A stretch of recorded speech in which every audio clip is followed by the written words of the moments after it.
સુરતમાં આમ આદમી પાર્ટીના પ્રવક્તા વિરુદ્ધ દુષ્કર્મની અને ધમકીની ફરિયાદ લસકાણા પોલીસ મથકમાં નોંધાઈ છે।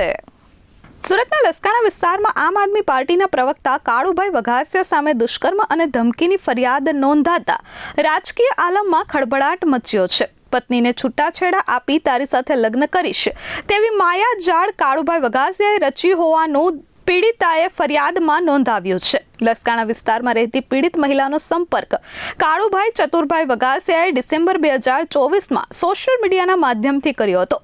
શરૂઆતમાં સામાન્ય હાય હેલોથી શરૂ થયેલી વાતચીત બાદ કાળુ વઘાસિયાએ મહિલા સાથે નિકટતા કેળવી હતી અને રાજકીય વગ ધરાવતા તેમની મીઠી વાતોમાં મહિલાને ફસાવી હતી।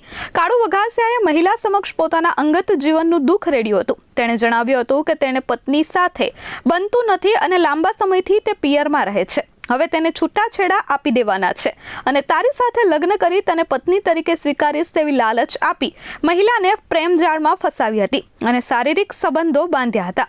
મહિલાએ લગ્ન કરવાનું જોર કરતા જ કાળુ વઘાસિયા ઉશ્કેરાઈ ગયો હતો અને બીભત્સ ગાળ ગલોચ કરી લગ્ન કરવાનો ઇનકાર કર્યો હતો। કાળુ વઘાસિયાએ મહિલાને ડરાવવા માટે ધમકી આપી હોવાનો પણ ફરિયાદમાં ઉલ્લેખ કરાયો છે।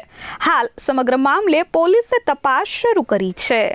આજ રોજ લસકાણા પોલીસ સ્ટેશનની અંદર ગુનો દાખલ થયો છે અને કાળુ વઘાસિયા નામના વ્યક્તિ આજથી 1.5 વર્ષ પહેલાં ફેસબુક દ્વારા મને સંપર્ક કર્યો હતો।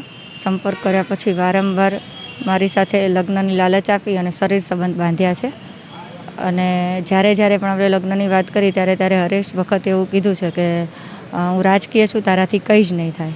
મારી એક જ માંગ છે પ્રશાસન પાસે કે આવા વ્યક્તિઓને જલ્દીથી પકડી અને કડકમાં કડક જે પણ સજા થતી હોય એ તાત્કાલિક ધોરણે કરવામાં આવે। Bureau report S24 news Surat.